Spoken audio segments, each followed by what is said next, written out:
Hey Geek fans, I'm Mary. And I'm Steve, and welcome to the show Abraham Lincoln once called not a very good sequel to Uncle Tom's Cabin. I'm very confused. Madame Curie once said, how will this help cure cancer? And Winston Churchill said, wait, you guys created time travel and you're only using it to promote your stupid show? We could win the war with this. You need to help me. Wait, where are you going? And as we all know, Winston Churchill went on to write the pilot episode of Doctor Who, thanks to all of our time traveling meddling, so, you know. You're welcome, Whovians. Well, we've got a great show for you guys today, including a brand new fan service, but let's get started with our Week in Geek. All right, well, as a lot of you know, Ben Affleck is looking for a cool and graceful way to segue out of the Batman role. Now, we weren't sure whether this was going to happen in an upcoming Batman solo movie or the upcoming Flashpoint flick, but reports are that his last appearance as the Dark Knight will take place in Suicide Squad 2, which is an appropriately titled movie for someone who's killing their career. The next Fantastic Beasts movie, Crimes of Grindelwald, is set to take place in the City of Love. That's right, Paris. David Yates revealed that each of the next movies will take place in a different city around the world, which means we, as the audience, get to see the Wizarding World in places like Rome, Tokyo, and maybe even Tamalang in New Zealand. The Baba Yaga is about to hit the small screen. A television series based off of the John Wick movies has been announced, and it will be called The Continental, taking place at, of course, the famous hotel frequented by all the assassins in the world. Now, Keanu Reeves will not be set to star, but it is said he will have a role. Ian McShane will be returning, but you know who won't be back? Why would you do that, Steve? Kitty Pryde, current leader of the X-Men, is taking her love life into her own hands. In the latest issue of X-Men Gold, she asks her longtime boyfriend, Colossus, to marry her. And this is right after a failed relationship with Peter Quill, aka Star-Lord. And, you know, remember that one time in the Ultimate Universe when she was dating Spider-Man? It looks like we have an official case of Peter-philia, if you know what I mean. Speaking of Spidey, a new report from Collider Movie Talk is claiming that he will be in the Venom movie. And there's been this big back and forth about this. He will be, he won't be. Make up your minds, people. And as frustrating as this is, I actually don't have as emotional a connection as some, including producer Sippy, who the only way he can convey his emotions on this subject is through interpretive dance, which we apparently have to let him do because he writes the show. Huh.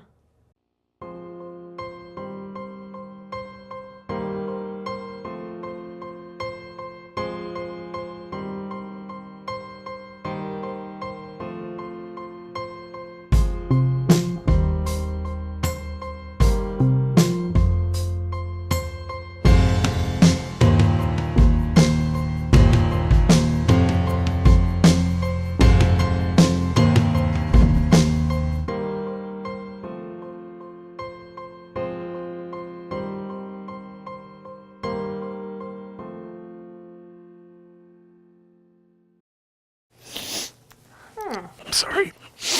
That actually kind of touched me emotionally.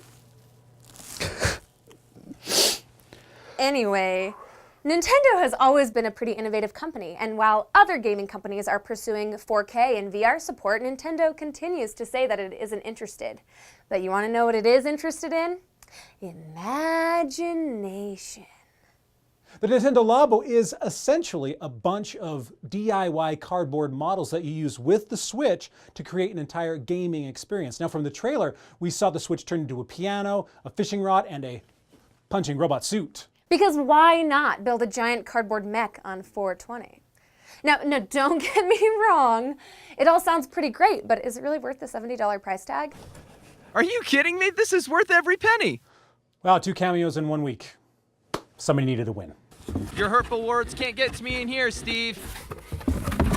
The Overwatch League, which we reported on last week, turned out to be massively successful, with over 10 million people tuning in to watch professionals ignore the payload. And if it isn't evident already, Blizzard has a huge hit on their hands, and it's not going away anytime soon. And since these characters are here to stay, Steve and I decided that we should get to know them a little bit better. 3, Name these 2, characters. 1. Blue Steel? I'm gonna say Blue Jay Squad.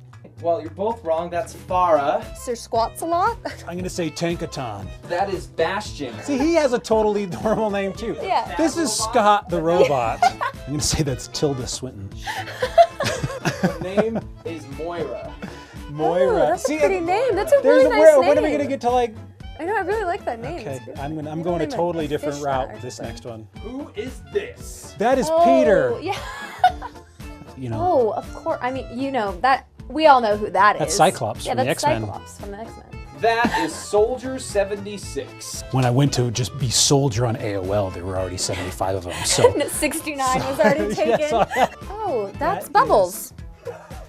That's Captain Cold's illegitimate daughter. All right, well, so if she's Captain Cold's daughter, then Chinese. she's Chinese. I said illegitimate. Oh, that's Wow, the that guy is- you do not get a tattoo from. I think that's Gimli after he fell into a wood chipper. His name is Butch McGee, and he drinks tequila for breakfast with his Captain Crunch. Ooh, she's Her name fabulous. is Purple Vixen. Ooh, I'm gonna go with Violet. He is a Mexican hacker named Sombra. Sombra. Who's that? That is Oh. Reggae Funkmeister. DJ kills a lot. Zillion, I'm gonna go with actually. Lucio. His name is Lucio. Did it show up? Now, Mary, would you agree that The Last Jedi was a polarizing movie? Yeah, I'd say so. Okay, so why do you think that is? Well, I mean, some people were mad about the pacing, some were upset with how Luke was handled. And there were too many positive female role models for young girls. Yes! Oh my gosh, totally. There were way too many empowering women. All right, Mary Bear, I got something exciting for you. An anonymous user on Pirate Bay made his own cut of the movie, basically excising all the women from the entire flick. Comes out to about 46 minutes long. It's muddled, it's messy, kind of offensive, but the feminists don't win. Yes, and I can think of so many other movies that where they would benefit from this. Let's go! Fire!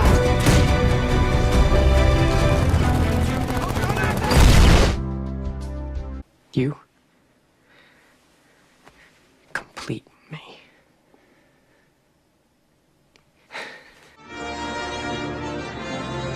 No man can kill me.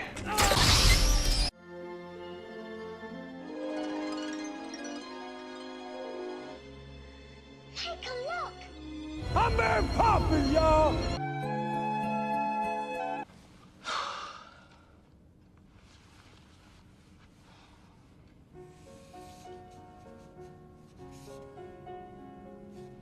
Woo! Girl power! Okay, Internet, that was a joke. I mean, we shouldn't even have to tell you, but that we were kidding. Yeah, don't fill up my inbox with hate mail, please. It was a joke. Please, seriously. But hey, you guys, we believe in strong, powerful women. And that's why we want to hear from you guys in the comments below. Tell us who your favorite female character is from movies, TV, books, whatever.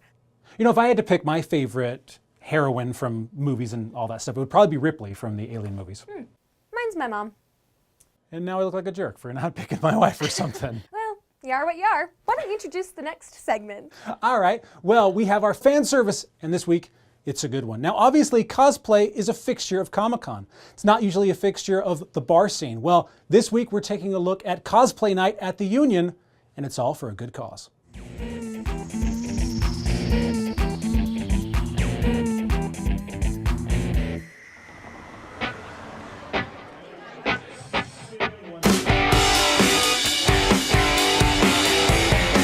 Cosplay Night is a fundraiser. It's a night that you can come in dressed as whatever you want. There really is nobody judges you, nobody bothers you. I got to be a part of the cosplay community for a lot of years, and getting to know them and getting to know what kinds of events work, what don't. Bill contacted me and asked, how do I get the cosplay community to come down to our bar and get involved here? A lot of the costumers are really big on charity, whether it's helping out physically at an event or whether it's fundraising for an event or trying to help. And so that was the other component we felt was really necessary for Cosplay Night to be a success of any nature. The people in the cosplay community are they're so friendly and so accepting and just some of the best people I've ever met in my life. What we tried to do is find more local causes, more local families that are in need, because the money we could raise could go a lot further for a family than it could for a big international conglomerate. At the event, we have a $5 cover charge, and 100% of that $5 cover goes to the charity of the evening. We'll also do raffle type events. The other big component is the karaoke to it. I don't love karaoke. Bill loves karaoke. Bill's the type that'll karaoke by himself in his own basement.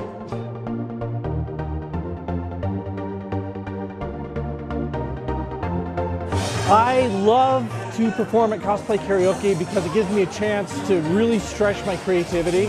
I try to match up what I'm wearing with what I'm going to sing. I come to Cosplay Karaoke because it's my people.